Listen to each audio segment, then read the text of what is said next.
Assalamualaikum warahmatullahi wabarakatuh. Waalaikumsalam warahmatullahi wabarakatuh. Selamat datang di diseminasi budaya positif dari CGP SMA Negeri 1 Bulu. Yang terhormat Bapak Waka Kurikulum SMA Negeri 1 Bulu. Yang saya hormati Bapak Ibu calon guru penggerak SMA Negeri 1 Bulu dan rekan-rekan guru dari SMA Negeri 1 Bulu. Alhamdulillah, puji syukur kehadirat Allah Subhanahu wa taala, karena Allah lah kita masih diberikan kesehatan, kebahagiaan, sehingga kita bisa bersama-sama dalam acara diseminasi budaya positif dari calon guru penggerak SMA Negeri 1 Bulu ini. Salawat serta salam selalu terlantunkan dengan indah kepada Nabi kita Muhammad SAW,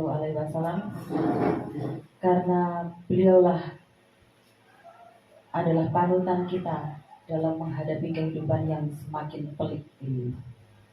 Baik, acara pada diseminasi kali ini yang pertama adalah pembukaan, yang kedua sambutan dari wakil kepala sekolah, yang ketiga dimulai seminar. Ada sesi lain-lain Pak Ujang?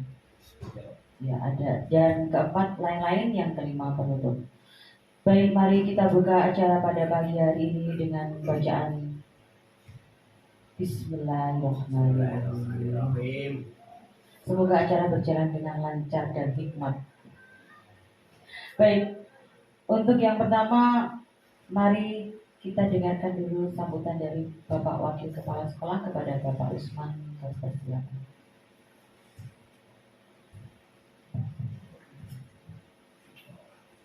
Assalamualaikum warahmatullahi wabarakatuh. Bismillahirrahmanirrahim. Alhamdulillahirabbil alamin. Wassalatu wassalamu ala nabiyina Muhammadin wa ala alihi wa sahbihi ajma'in. Yang saya hormati Bapak Ibu guru, wabil khusus untuk calon guru penggerak angkatan ke-9, Bapak Khairul Huda, Ibu Alfi.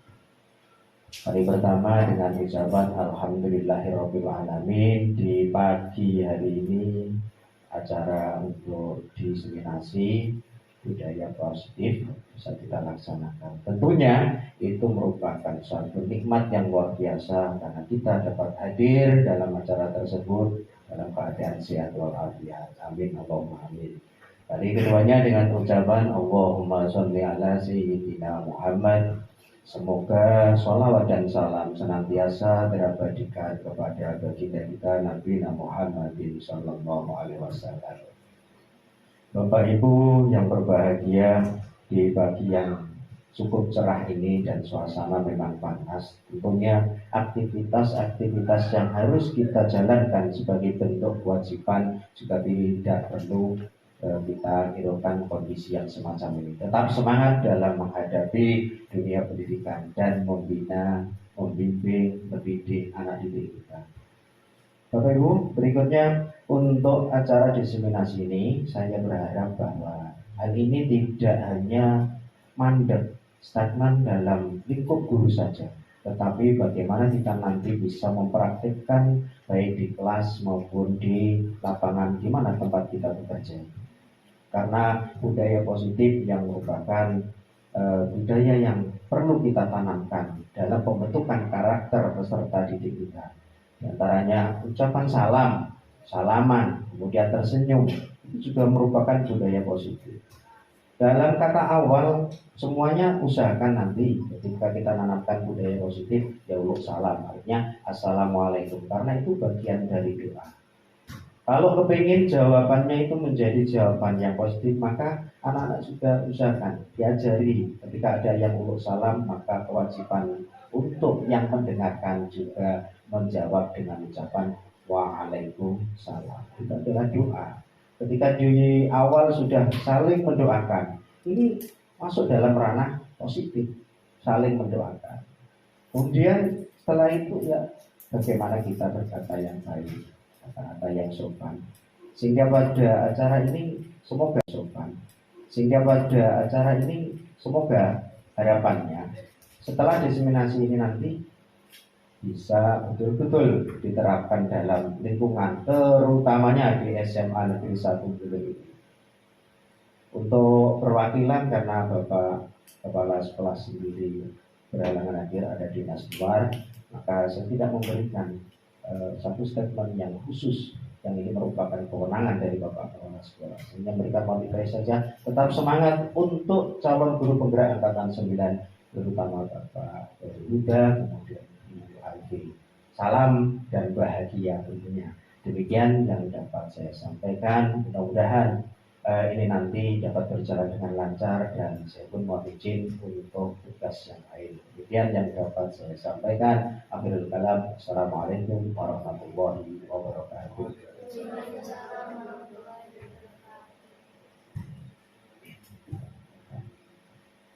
Terima kasih kami ucapkan untuk Bapak Wakil Kepala Sekolah. Semoga yang disampaikan beliau dapat menjadi tindak lanjut untuk kita semua ya. Kelihatannya memang salam itu kayaknya hal yang kecil, tapi ternyata dampaknya luar biasa. Selain mengajak kita untuk berbudaya yang baik, tetapi di dalamnya juga ada doa yang di dalamnya doa keselamatan untuk kita semua. Jadi semoga kita bisa melaksanakannya dengan kontinu nantinya. Ya, selanjutnya adalah langsung ke acara seminarnya, diseminasi. Yang pertama akan disampaikan oleh calon guru penggerak Bapak Huda. Kami persilakan.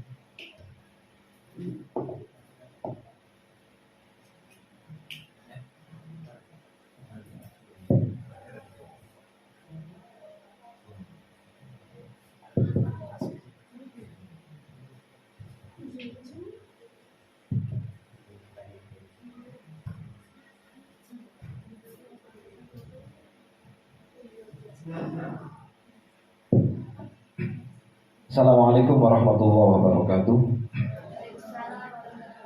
Bapak Kepala Sekolah atau yang mewakili yang kami hormati, segenap Dewan Guru SMA Negeri 1 Buleleng, dan rekan CGP Angkatan 9 Ibu Alfi yang kami hormati. Langsung saja pada kesempatan pagi ini, sebagaimana tugas yang kami terima, harus menyeminarkan, harus diseminasi terkait dengan budaya positif yang telah kami dapatkan materinya sebelumnya di beberapa modul 1.1 sampai dengan modul 1.4 yang sudah kami pelajari sebelumnya.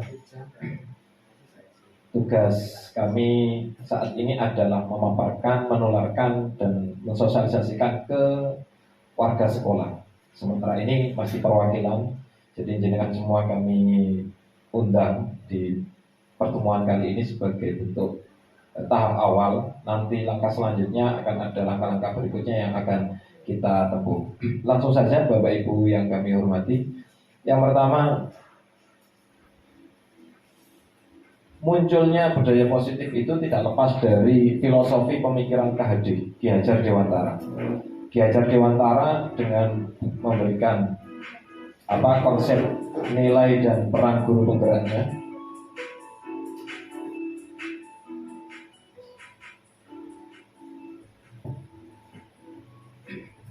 Kemudian yang kedua ada visi guru penggerak, dan yang ketiga ada budaya positif. Jadi latar belakangnya bermula dari sini. Yang kedua, materi-materi yang kita dapatkan dari modul 1, ini masih tahap awal 2 bulan pertama ini. Kita masih di modul 1, targetnya nanti sampai ke modul 4. Modul 4 kurang lebih total keseluruhan 7 atau 9 bulan proses untuk kegiatan pendidikan guru penggerak.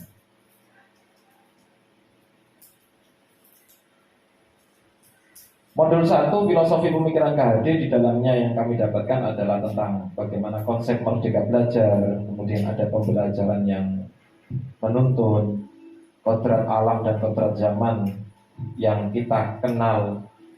Ya, baru-baru ini ternyata KHD sekian puluh tahun yang lalu sudah mengkonsep bahwasanya pendidikan itu harus menyesuaikan dengan kodrat siswa, sesuai dengan kodrat anaknya dan juga kodrat zaman. Sebagai gambaran, Setiap siswa memiliki karakter, kemampuan, kapasitas yang berbeda-beda, maka kita tugasnya adalah menuntun mereka sesuai dengan kapasitas yang dimiliki. Begitu juga mendidik siswa sesuai dengan kodrat zaman. Berarti kita sesuaikan, kalau saat ini era modern, berarti kita kenalkan anak-anak kita dengan sesuatu yang bersifat modern, terlebih dengan teknologi. Dengan munculnya AI yang sekarang semakin canggih, bisa jadi 20 atau 50 tahun ke depan, bisa jadi di kelas itu sudah nggak ada bapak ibu guru. Bisa jadi seperti itu, adanya hanya AI. Sehingga bisa jadi anak-anak akan bertemu dengan robot-robot AI semua. Itu bisa jadi seperti itu dengan perkembangan. Oleh karenanya pendidikan dengan kodrat zaman ini perlu kita tanamkan kepada anak. Yang terpenting adalah anak memiliki karakter yang mampu mengendalikan dirinya sesuai dengan perkembangan zaman. Jadi tidak tergilas oleh waktu, tapi justru menjadi pengontrolnya. Kemudian ada asas trikon, ada trilogi pendidikan, dan tabula rasa pendidikan. Kemudian di modul 1.2 kita dikenalkan dengan nilai guru penggerak dan juga peran guru penggerak. Nilai guru penggerak sendiri yang pertama memiliki nilai yang reflektif, berpihak pada murid, kolaboratif, mandiri, inovatif. Kami yakin semua guru yang hadir di sini menerapkan nilai-nilai ini, punya jiwa reflektif yang baik, berpihak pada murid. Pembelajaran yang diterapkan adalah betul-betul melibatkan murid yang ada di kelas. Jadi tidak hanya guru memberikan materi tanpa melibatkan siswa sama sekali. Ketika kita membuat model pembelajaran siswa berdiskusi, berdialog, kemudian praktek dan sebagainya, itu bukti bahwasanya kita berpihak pada murid yang melibatkan kemampuan anak di dalam suatu pembelajaran. Bukan hanya kita yang menjadi penceramah di dalam kelas, hanya memberikan materi tok tanpa melibatkan anak-anak. Saya yakin semua guru-guru yang ada di sini sudah menerapkan ini. Kolaboratif. Banyak guru yang menerapkan metode-metode baru dengan basic kolaborasi, baik itu kolaborasi dengan sesama rekan guru ataupun kolaborasi dengan murid.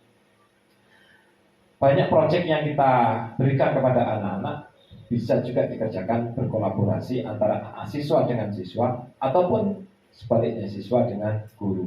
Ataupun guru juga bisa berkolaborasi dengan sesama guru untuk membuat konsep pembelajaran yang efektif. Maka seperti forum-forum seperti ini adalah contoh kita bisa berkolaborasi.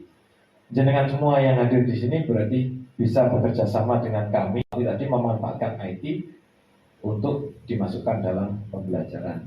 Dan ini kita berdua sudah menerapkannya di beberapa kali pembelajaran dan terbukti hampir semua anak bisa menyelesaikan dengan baik.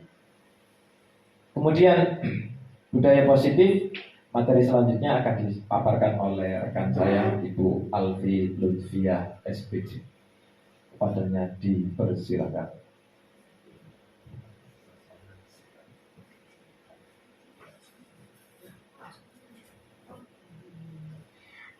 Assalamualaikum warahmatullahi wabarakatuh.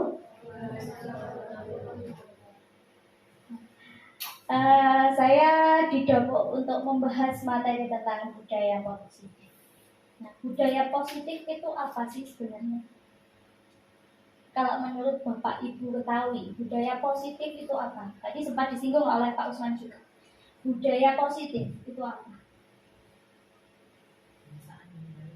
Nah, kebiasaan yang baik. Jadi, kalau di sekolah kita sudah menerapkan beberapa budaya positif. Contohnya, ketika Bapak Ibu masuk ke depan atau masuk ke sekolah, mesti disambut sama guru, Bapak Ibu guru yang ada di depan. Ya. Nah, itu juga contoh dari budaya positif yang ada di SMA Negeri 1 dulu.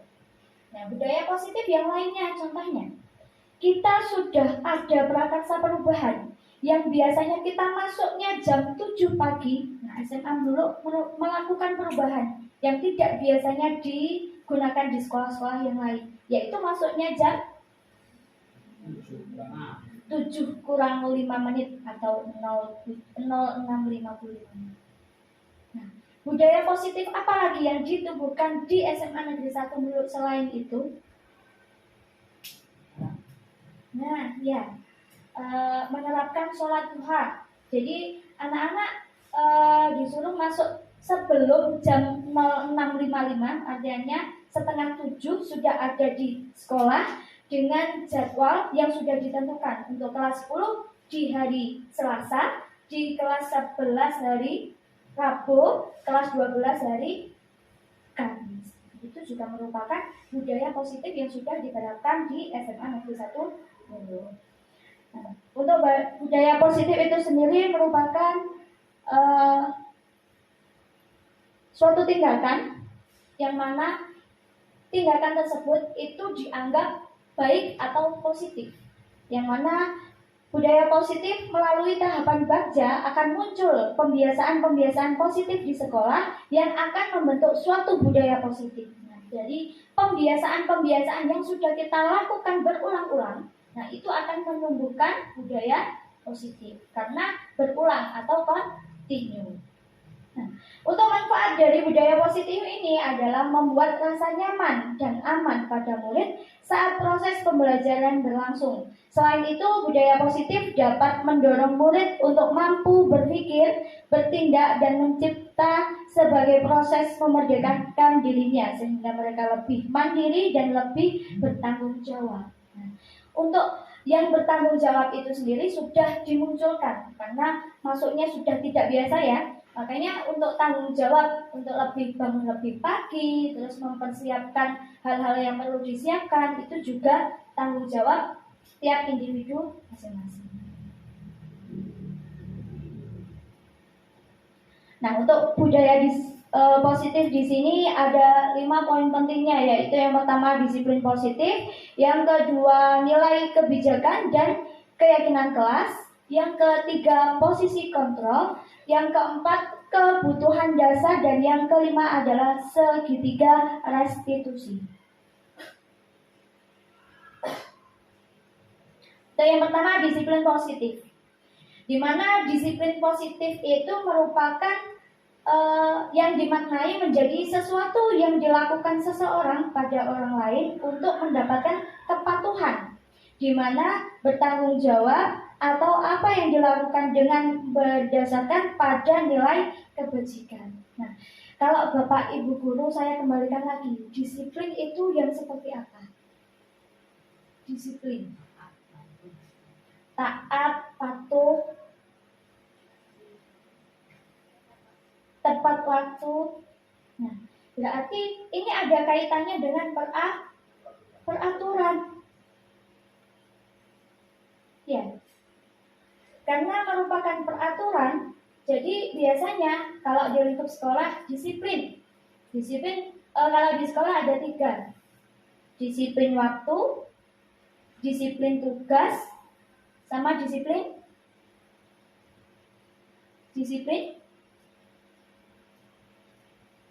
ya, disiplin untuk melakukan hal-hal yang dianggap itu sesuai dengan peraturan. Nah, untuk nilai-nilai kebajikan universal, di sini merupakan sifat-sifat positif manusia yang merupakan tujuan mulia yang ingin dicapai setiap individu. Bahwasanya nilai-nilai kebajikan universal itu mesti ada istilahnya ada yang dimunculkan yang paling tinggi sendiri. Nah, di sini ada nilai-nilai kebajikan universal mengenai profil pelajar Pancasila.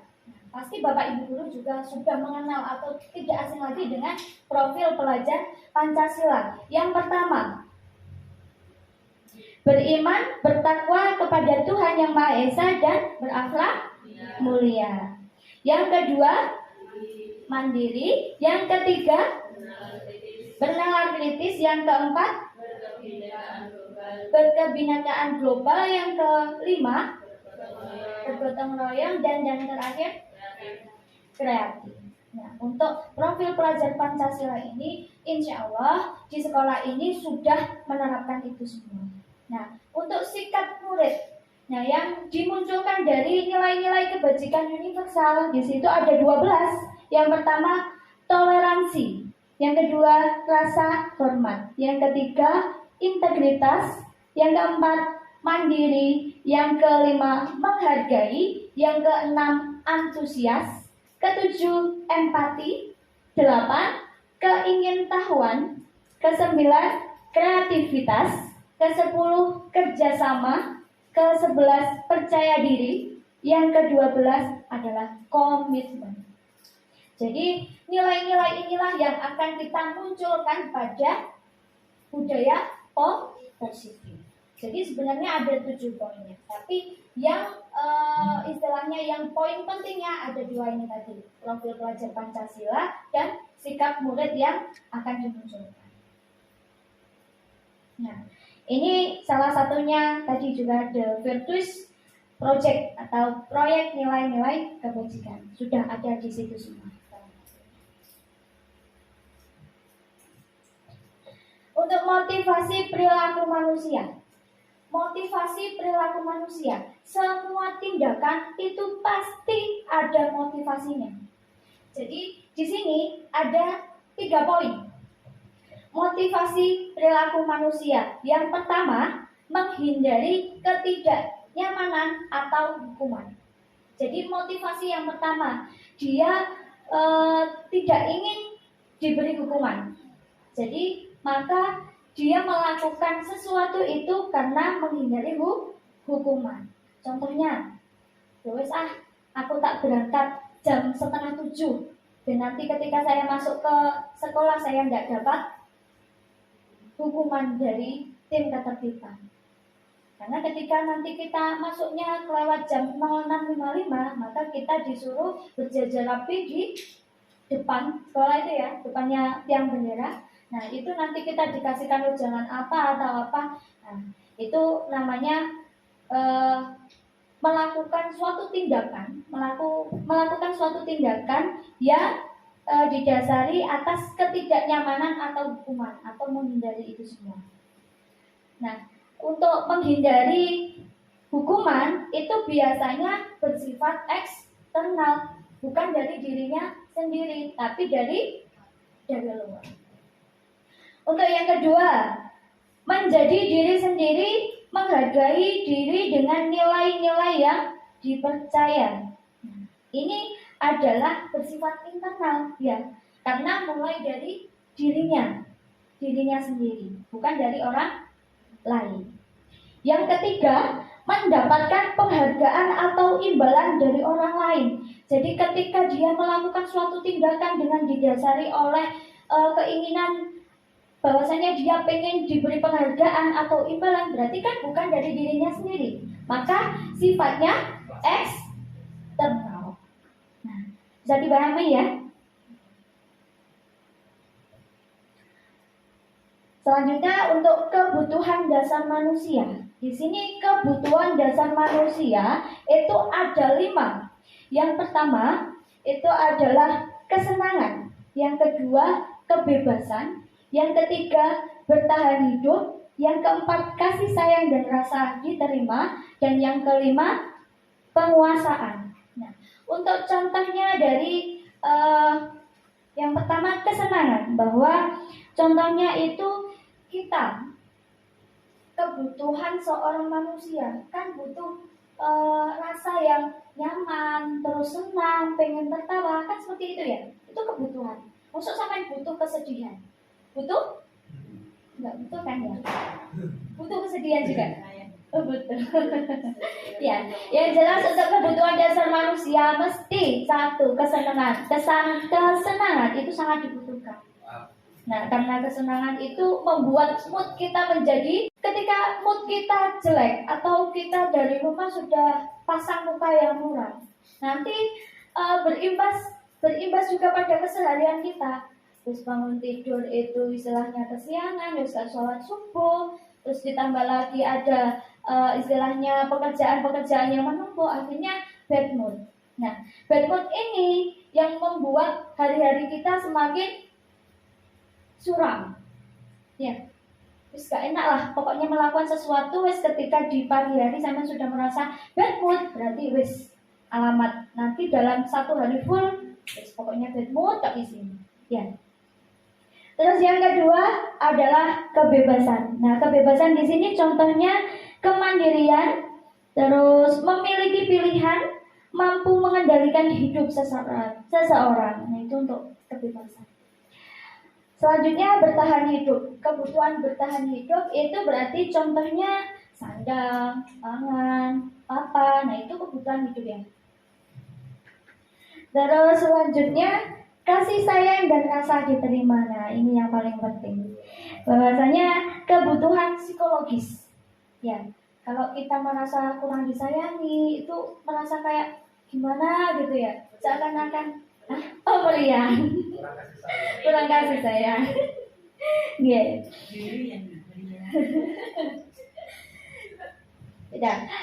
Selanjutnya untuk penguasaan. Penguasaan di sini adalah kompeten, terampil, dan diakui kemampuannya. Jadi setiap guru di sini sudah mempunyai kompetensinya masing-masing, terus punya keahlian masing-masing. Jadi itu merupakan kebutuhan dasar.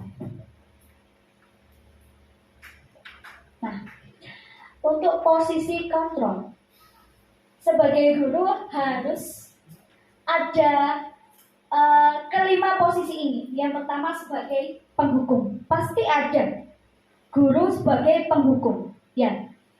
Terus yang kedua sebagai teman. Yang ketiga sebagai pembuat merasa bersalah. Yang keempat sebagai pemantau. Dan kelima sebagai manajer. Nah, sekarang saya tanya, kalau seumpama Bapak Ibu guru yang ada di sini, biasanya posisi kontrol apa yang digunakan dalam menangani siswanya? Pemantau. Sebagai guru, sebagai teman, sebagai pemantau. Terus pembuat onar. Iya, Pak? Pembuat onar. Oke. Sebagai penghukum. Kalau sebagai penghukum, itu pasti di setiap sekolah mesti ada guru yang posisi kontrolnya sebagai penghukum. Ya, biasanya tim ketertiban, tapi di SMA dulu nggak seperti itu kok, Pak. Tenang saja. Nah, contohnya lagi kasus yang mulai mencuat, penghukum. Ada viral di TikTok yang beredar beberapa hari yang lalu, bahwasanya ada seorang guru di suatu tempat, bukan di sini loh ya, di suatu tempat yang menghukum siswanya dengan beliau menyuruh anak itu tadi melepas sepatunya dan disuruh keliling lapangan sebanyak 5 atau 7 kali. Nah, padahal posisi sekarang, ya, yang perlu kita tahu, sekarang ini kan musimnya sudah nggak tentu lagi ya. Panasnya sudah mencapai 39 sampai 40 derajat. Bayangkan ya, itu di ruangan sekitar segitu. Kalau di luar kelas, dengan anaknya itu tadi tanpa menggunakan alas kaki atau tanpa sepatu, bayangkan bagaimana rasanya. Ya, nah itu merupakan contoh dari sifat seorang guru yang memposisikan dirinya sebagai penghukum. Nah, kalau di guru penggerak ini, guru tidak boleh lagi menggunakan posisi penghukum. Nah, kita diarahkan sebagai pendidik atau guru menggunakan yang lainnya, sebagai teman, atau sebagai pemantau, atau sebagai pembuat merasa bersalah, atau juga sebagai manajer. Pokoknya jangan sampai ibu guru yang ada di SMA Negeri 1 Melulu ini menggunakan posisi kontrol sebagai penghukum. Boleh. Oke, selanjutnya adalah restitusi. Nah, restitusi ini adalah proses menciptakan kondisi bagi murid untuk memperbaiki kesalahan mereka sehingga mereka bisa kembali pada kelompok mereka dengan karakter lebih kuat. Nah, untuk merestitusi itu biasanya ada sebuah kasus terlebih dahulu. Nah, kalau sudah ada kasus baru kita melakukan tindakan yang namanya restitusi. adalah gambar segitiga restitusi. Nah, segitiga restitusi itu mempunyai 3 langkah. Bapak Ibu guru pasti tahu langkah-langkahnya ini. Tapi biasanya cuma digunakan hanya 2 saja, bukan 3. Nah, kita akan membahas lebih lanjut tentang ini. Yang pertama, restitusi untuk menstabilkan identitas, di mana setiap orang pasti pernah melakukan kesalahan. Terus kamu bukan satu-satunya yang pernah melakukan ini. Itu adalah kata-kata untuk menstabilkan identitas. Yang kedua yaitu validasi tindakan yang salah. Biasanya kata-katanya seperti ini. Kamu tentu punya alasan mengapa melakukan hal itu. Yang kedua, adakah cara yang lebih efektif untuk mendapatkan apa yang kamu butuhkan? Jadi itu adalah kata-kata untuk validasi tindakan yang salah. Terus yang ketiga adalah meyakinkan keyakinan atau menanyakan keyakinan. Jadi keyakinan kelas yang sudah disepakati. Keyakinan kelas apa yang telah kita sepakati? Kamu ingin menjadi orang yang seperti apa? Nah, itu untuk tindakan untuk menanyakan keyakinan.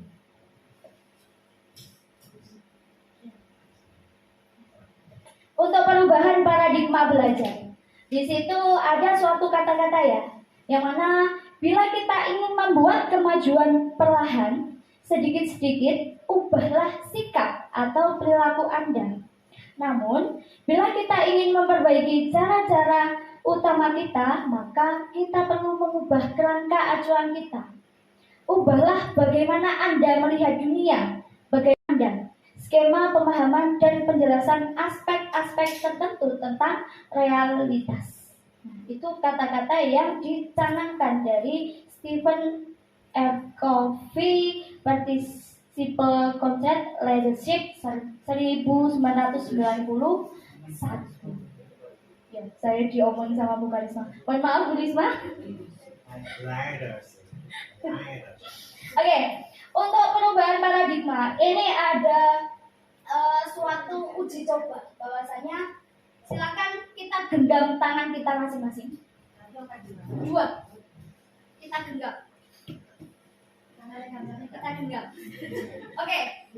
Sekarang Bu Fitri Mei coba buka genggamannya Bu Silvi. Bu Karisma coba genggam genggamannya Bu Rita. Terus Bu Risma nggak ada namanya ya? Bentar. Bu Titi coba buka genggamannya Pak siapa? Pak Sandi. Terus Bu Wahyu coba buka genggamannya Bu Rut, ya. Setelah itu Bu Susi, silakan coba buka genggamannya Bu Yuni. Monggo. Silakan dilakukan sekarang. Tapi jangan boleh Dibuka. Genggamannya dibuka. Melawan apa tidak? Jangan tepat tangan. Pokoknya terserah jenengan semuanya. Yang punya tangan jangan sampai Ayo coba. mau dibuka.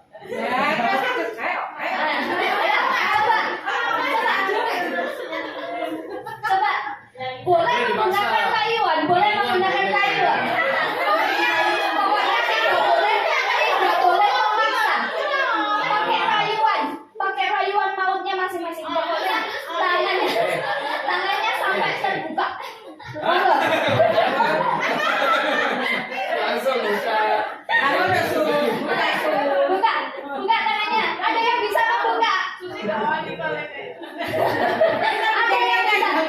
yang bisa membuka? Ada yang bisa buka? Susah. Oke. Yang saya tanyakan, siapa pemegang kendalinya? Yang punya tangan. Yang punya tangan. Jadi semua posisi kontrol itu berada pada diri kita sendiri. Nah, mungkin orang lain. Ya, contoh ketika orang lain. Sampai tadi bisa nggak ketika merayu buat membuka temannya. Oh bisa. Berarti kan rayuannya harus maut sekali biar bisa membuka tangannya. Karena materinya juga sudah habis, sekarang saya tayangkan untuk penerapan segitiga restitusi yang sudah untuk tugas demonstrasi kontekstual di modul 1.6.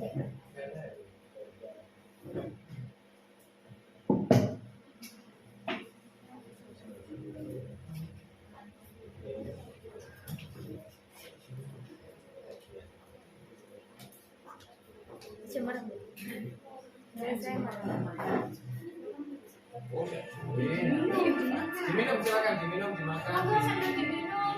Yang ada yang puasa, alhamdulillah. Saya tadi mau puasa tapi sekarang tidak jadi. Alhamdulillah.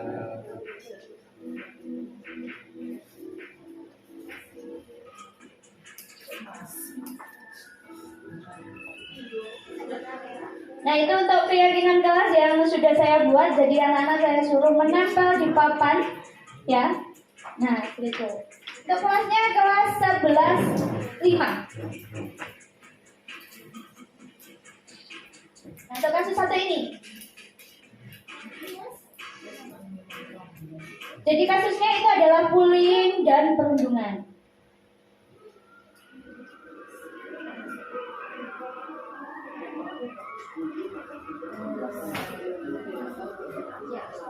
Yang ditampilkan ini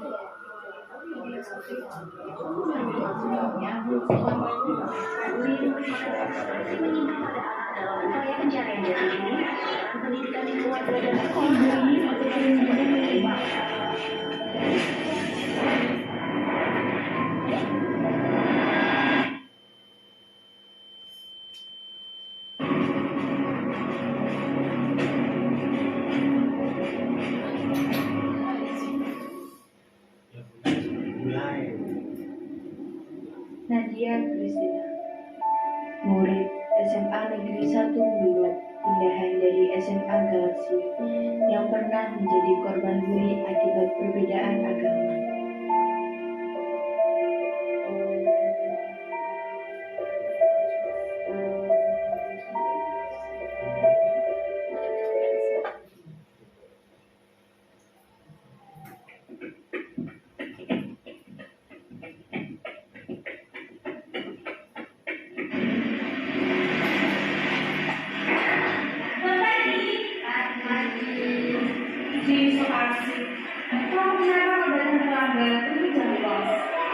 Baru aja 2 hari sudah telat. itu tadi tidak berpeluang Gimana? nanti aku jadi cerita. Boleh begitu. Kebiasaan kalian sekarang membuli. Sekali lagi kalian katain Kristina, aku laporin kalian ke Pak Lima. Wah iya itu, aku sudah ada. Iya. Kerjain tugasnya. Kamu orang sih disuruh-suruh ngerjain tugas sama aku ya kalau ini. Sebenarnya aku mau tapi kalau ngerjain takutnya dia makin capek. Nanti dosen aja dia Facebook. Ini mau kerjain sendiri aja. Gue sama anaknya aja kerjain sendiri. Enak aja lah 3 awas kerja lo. Itu tindakan restitusi yang saya lakukan terhadap anak-anak, ya. Nah, walaupun ini hanya skenario, ya, karena di sekolah ini nggak ada yang pembuli atau seperti ini, nggak ada.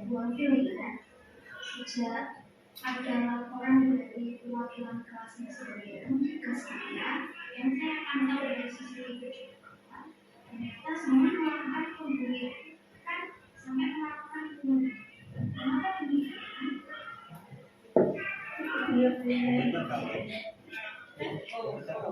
Dia nggak komentar lagi.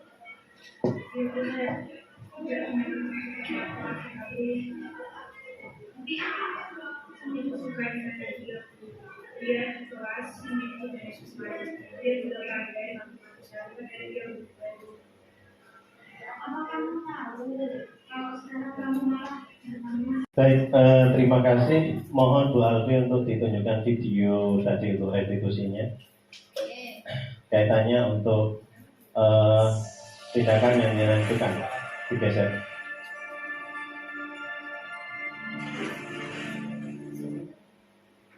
Dengan geser. Yang restitusinya ya Pak? Ya, langsung ke tindakannya jenengan. Guru sama. Oke, stop nggak apa-apa. Tadi jenengan menyatakan bahwa di saat di segitiga restitusi itu memang kita itu pertanyaan menjadi sebagai apa? Apa sebagai punishment atau sebagai apa memang itu? Dari posisi ini apakah memang ini posisi yang ideal? Dikatakan kita memiliki kesetaraan dengan siswa atau memang kita masih sebagai guru sehingga nanti ini coba dengan lihat dari body language-nya siswa sama jenengan.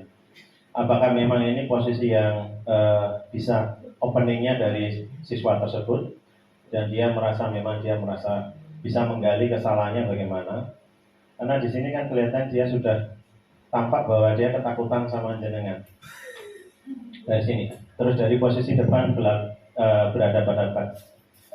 Menurut saya pribadi ini tambah lebih ke punishment. Jadi anak-anaknya kelihatan seperti tertekan. Saat dia juga mengeluarkan ungkapan kan dari tadi tidak bisa bercerita dengan leluasa. Yang lebih dominan kan jenengan yang istilahnya mendapatkan informasi lebih dahulu dari yang lainnya, bukan menggali informasi dari siswa tersebut yang sebagai pelakunya gitu. Sehingga endingnya pun dia kan cuma sekedar iya Bu, ya seperti itu. Dan kelihatan di sini kan namanya juga dia melakukan menggali informasi sehingga akhirnya memvalidasi informasi yang dia dapatkan dari siswa lain dipadu-padankan sama siswa ini. Yang pertanyaan pertama, apakah memang ini posisi yang paling tepat supaya dia bisa menggali informasi? Yang kedua, apakah memang siswa ini betul-betul mengungkapkan kesalahan dia dan dia tahu bagaimana keyakinan yang harus dilakukan dia untuk memberikan solusinya. Dari sini mungkin bisa dilihat gestur tubuhnya bagaimana. Apakah memang dia leluasa untuk mengungkapkan segala keluh kesahnya dia dan menyatakan bahwa saya memang harus seperti ini Bu, seperti ini.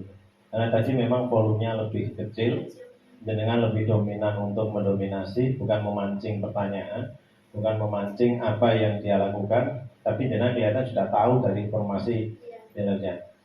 Monggo dibuka. Terima kasih. Ngapunten sangat. Assalamualaikum warahmatullahi wabarakatuh. Waalaikumsalam warahmatullahi wabarakatuh. Nah, untuk penerapan segitiga restitusi yang sudah saya paparkan ini tadi, bahwasanya di sini saya menerapkan posisi sebagai pembuat merasa bersalah. Karena didahului oleh laporan dari salah satu siswa. Terus setelah itu saya cek CCTV itu menurut skenario yang sudah saya buat. Jadi saya memposisikan saya sebagai guru pembuat merasa bersalah terhadap siswa. Untuk gestur tubuhnya itu sudah saya setting seperti itu Pak. Biar anak itu tadi seakan-akan memang dia merasa sangat bersalah karena memang pembulian sama perundungan itu tidak diperbolehkan. Nah untuk masalah istilahnya saya itu dominan dia. Itu kurangnya saya di situ kan. Saya belum bisa menerapkan pertanyaan-pertanyaan pemantik yang bisa membuat anak itu lebih leluasa untuk ngomong ini, ngomong itu. Seperti itu Pak. Nih. Ada pertanyaan lain atau tanggapan atau tambahan? Tanggapan lagi Mas. Monggo Pak Yusuf. Sejauh pengalaman dia. Oke. Sejauh pengalamannya Pak Yusuf sebagai GP angkatan ke-7. Monggo Pak.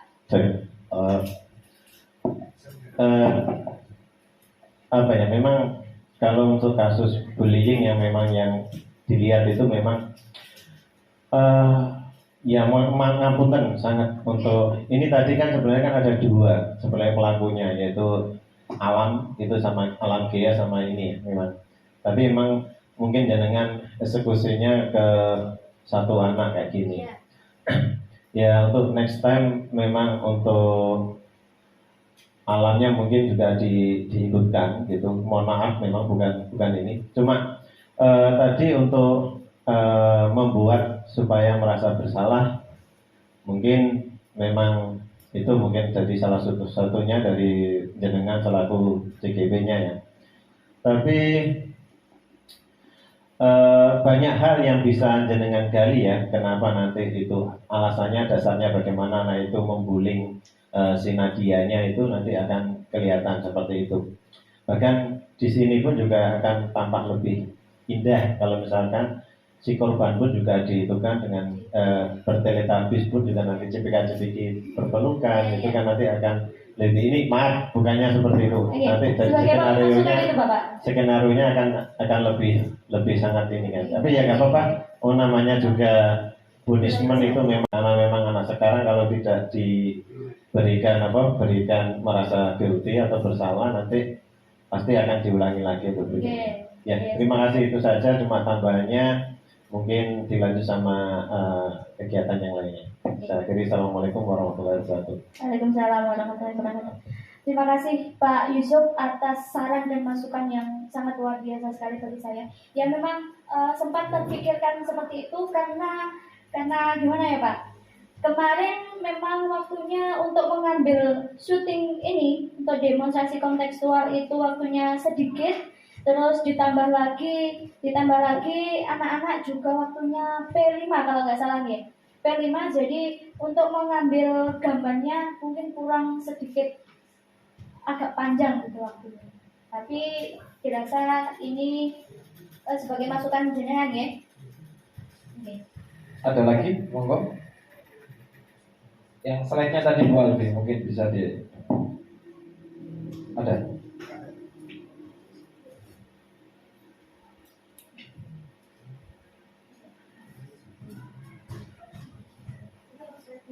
Ya.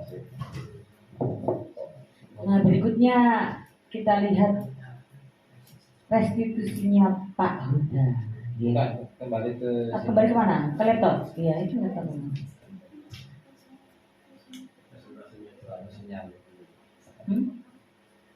Pak Huda tadi kan belum.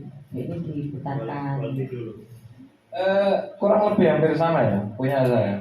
Apa yang disampaikan oleh Pak Yusuf tadi ketika solusi terakhir untuk penyelesaian masalahnya itu belum ditampilkan. Jadi istilahnya baru sekedar ini permasalahan. Gampangannya menjadi mediatornya saja untuk berminta maaf ke korban tadi. Tapi bukti permintaan maafnya belum ditunjukkan, belum ditampilkan. Mungkin sama seperti itu tadi endingnya. Jadi seakan kasus ini masih menggantung apa betul anak ini sudah berminta maaf atau belum. Jadi penampilan kasusnya endingnya belum sempurna. Sama kayaknya dengan punya saya pun endingnya belum, masih menggantung juga. Itu seharusnya dilakukan. Ya tidak ada seharusnya sih. Jadi tergantung penilaian masing-masing. Ini kan dari sudut pandangnya Pak Yusuf. Untuk kesempurnaannya memang seperti itu. Dari beberapa tampilan video yang ditampilkan oleh guru-guru penggerak yang lain, ada kasus yang sama seperti ini juga. Jadi endingnya tidak diungkapkan, tidak ditampilkan, tapi hanya bagaimana proses restitusinya. Karena penitik beratnya itu di restitusi. Kemudian memposisikan gurunya sebagai apa? Bagaimana tadi disampaikan?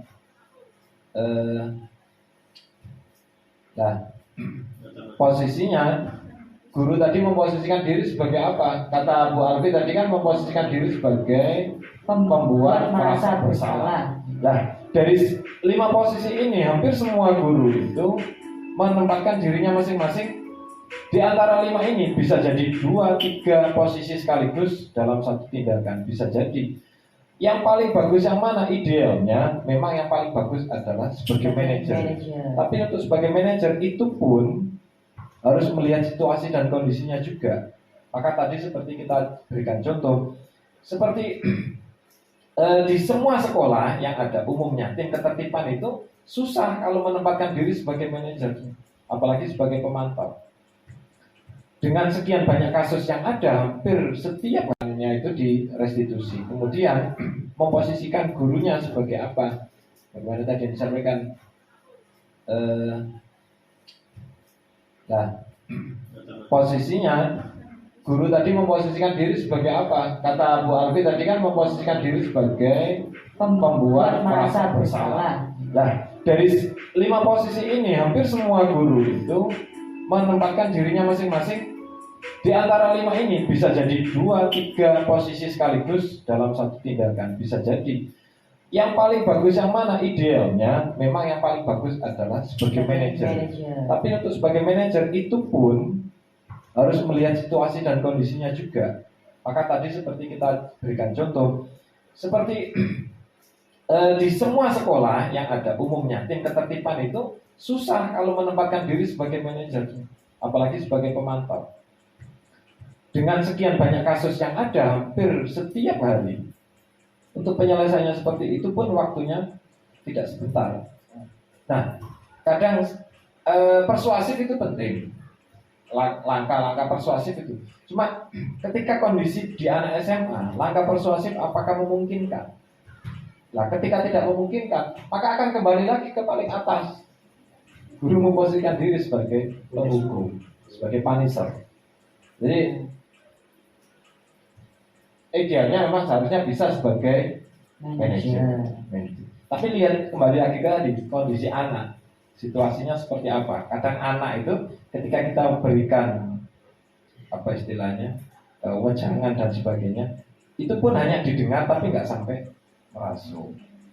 Jadi kalau menurut saya begini Pak Uday, sebenarnya Bu Alfi tadi juga sudah pas karena dia memposisikan dirinya sebagai pembuat merasa bersalah, bukan manajer. Jadi videonya saya rasa ya sudah sesuai lah dengan yang diinginkan Bu Alfi sebagai pembuat merasa bersalah. Kalau manajer kan berarti harus total. Kalau Pak Yusuf kan keinginannya tadi guru sebagai manajer, jadi harus ada endingnya seperti ini, mestinya begini, itu kayaknya begitu. Tetapi kalau melihat dari yang diinginkan Bu Alfi kan beliaunya hanya sampai pada pembuat merasa bersalah. Jadi kalau saya melihat sih ya pas-pas aja begitu.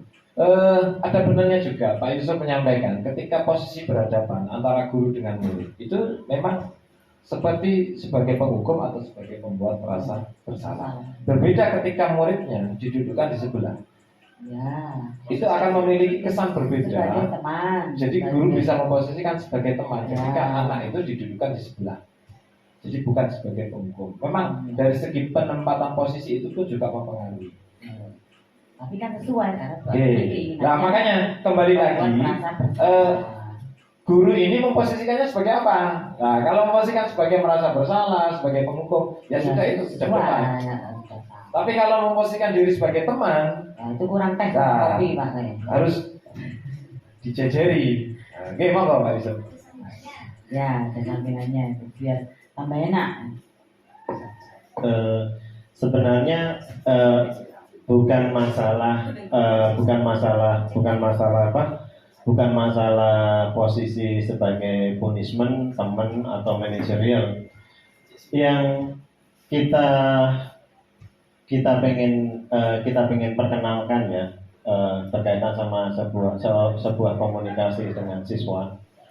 Untuk tahun 90-an itu memang berhadapan dengan siswa, berhadapan dengan bahkan murid kayak gitu, saat memang dia pun bersalah atau gimana, memang itu sah-sah aja. Tapi untuk saat ini, saat kita menggali sebagai penghukum, kita pun bisa berperan sebagai teman juga. Kalau misalkan kita langsung menangani pembulian ini, dan ini adalah memang kasus yang memang sangat sering terjadi di sekolah-sekolah yang ada di sini. Mohon maaf, begitu Pak Uda, saya kembalikan ke jenengan. Ke saya dong, saya kan ininya. Terima kasih Pak Yusuf, semoga menjadi masukan yang luar biasa buat Bu Alfi dan Pak Huda, karena Pak Yusuf pun adalah senior jenengan ya. Jadi itu bisa menjadikan masukan besok kalau membuat video lagi kalau bisa belajar lemah lembut sama Pak Yusuf ya. Kalau Bu Alfi ini kan memang agak sedikit temperamen gitu kan.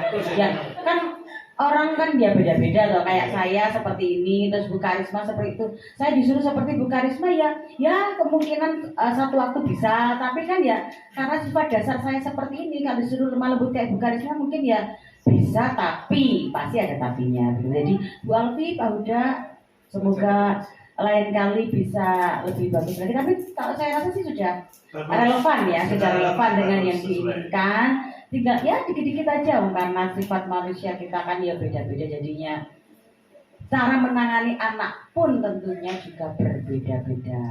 Betul. Baik, saya rasa sudah. Jadi ya diseminasi kali ini sudah sampai di penghujung dan ditutup dengan komentar dari Bapak Wakil Kepala Sekolah. Saya persilakan. Baik, terima kasih. Setelah diskusi diseminasi, jadi ini disampaikan kepada Bapak Ibu guru semua. Tentunya dalam praktek di lapangan itu lagi-lagi yang kita butuhkan adalah jiwa seorang pendidik. Jadi membimbing itu bukan menjustis, kemudian memberikan pelajaran itu tidak menghakimi dan sebagainya. Yang jelas dengan adanya kurikulum Merdeka ini untuk penguatan profil pelajar Pancasila itu menjadi barometer, sehingga apa yang kita lakukan, apa yang kita perjuangkan selama ini sebagai seorang guru itu mendapatkan hasil yang maksimal dengan output bahwa lulusan-lulusan anak-anak didik kita itu memiliki karakter yang baik sebagaimana cerminan dari profil pelajar Pancasila.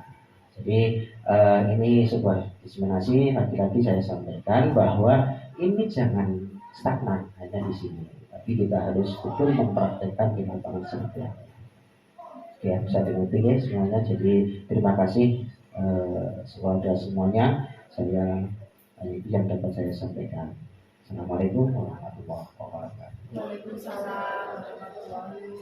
Terima kasih kepada Bapak Usman. Ya, sekali lagi saya garis bawahi bersama bahwa semoga diseminasi kali ini dari CGP Angkatan 9 juga mampu menginspirasi kita sebagai Bapak Ibu guru dan warga sekolah dari SMA Negeri 1 Buluk untuk menerapkan budaya positif kepada anak-anak didik kita. Terima kasih atas kehadirannya. Semoga Allah membalas kebaikan jenengan sedaya dengan sehat dan bahagia selalu. Kami tutup diseminasi. Ada yelnya apa? Oh nggak ada. Ada yelnya? Oh ada. Yelnya kita tutup bersama-sama dengan bacaan hamdalah. Alhamdulillah. Terima kasih. Mohon maaf dan assalamualaikum warahmatullahi wabarakatuh. Waalaikumsalam.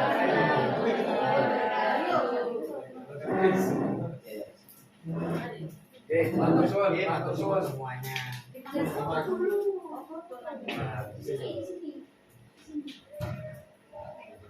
Ya, langsung aja sini enggak. Nanti difoto. Pak, tolong di. Tadi tepat piringan meja. Kira tepat. Sagel. Di sini kan sudah apa-apa. Ya, yang penting kelihatan semua kan? Oke.